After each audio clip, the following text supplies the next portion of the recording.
Credible allegations of a potential link between agents of the government of India and the killing of a Canadian citizen, Hardeep Singh Nijjar. ये जो hypocrisy है Canada के प्रधानमंत्री जी ने दिखाया है, ये एक पुराना कॉलोनियल माइंडसेट है। जस्टिन ट्रूडो ने अलगाववादियों के वोट बैंक के लिए आतंक का जो पिटारा खोला था, उसकी कीमत अब एक एक कर ट्रूडो सरकार को चुकानी पड़ेगी। वजह है इंडिया का वो डोजियर जो उन देशों को जाएगा जिनके बलबूते ट्रूडो भारत को गीदड़ भभकी देने चले थे, यानी अमेरिका, ब्रिटेन और ऑस्ट्रेलिया।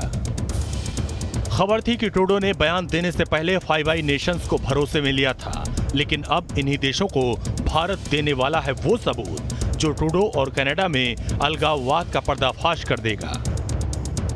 माना जा रहा है कि भारत सरकार ब्रिटेन, अमेरिका और ऑस्ट्रेलिया को एक डोजियर सौंप सकती है। इस डोजियर में एंटी इंडिया अलगाववादी संगठनों और किरदारों से जुड़े सभी सबूत होंगे जो साबित करेंगे कि कनाडा को आज भारत विरोधी गतिविधियों का एपिसेंटर बना दिया गया है।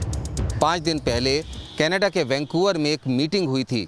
इस मीटिंग के अंदर आईएसआई ने सीधे तौर पर भारत विरोधी एजेंडा को आगे बढ़ाने और साथ ही प्रोपेगेंडा को तेज करने के निर्देश दिए थे और उसके बाद से ही गुरपतवंत सिंह पन्नू समेत कई दूसरे पंजाब के चरमपंथी आतंकी संगठनों के जो चीफ उस मीटिंग में मौजूद थे, उनकी फंडिंग बेतहाशा बढ़ गई है। इस मीटिंग के बाद ये माना जा रहा था कि अब भारत और कनाडा के बीच में जो तलखी चल रही है, उसके बीच में भारत विरोधी प्रोपेगेंडा को बढ़ाने की एक गहरी साजिश रची जा रही है।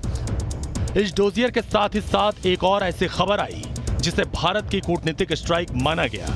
कनाडा में भारतीय मिशन ने कनाडा के नागरिकों को वीजा देने की सेवा अस्थायी तौर पर रोक दी है। मिशन की वेबसाइट पर इस बाबत जानकारी भी पोस्ट कर दी गई। जो कनाडा में हाई कमिश्नर और कॉन्सुलेट्स हैं, उनको किस तरह के सिक्योरिटी थ्रेट्स वो फेस कर रहे हैं, उसको आप जानते हैं। इससे उनका जो सामान्य कामकाज होता है उसमें बाधा पड़ी है, उससे डिस्ट्रप्शन आई है। इसीलिए हमारी हाई कमीशन और कॉन्सुलेट्स अब टेम्पररीली वीजा एप्लीकेशंस नहीं प्रोवाइड कर पा रही हैं।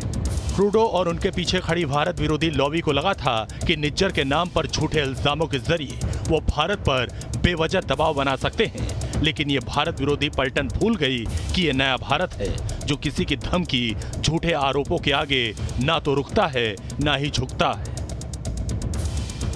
कनाडा की कुछ ऐसी बेल्ट्स हैं जहां भारत से गए लोग रहते हैं और इन लोगों ने कनाडा की सिटीजनशिप ले ली है।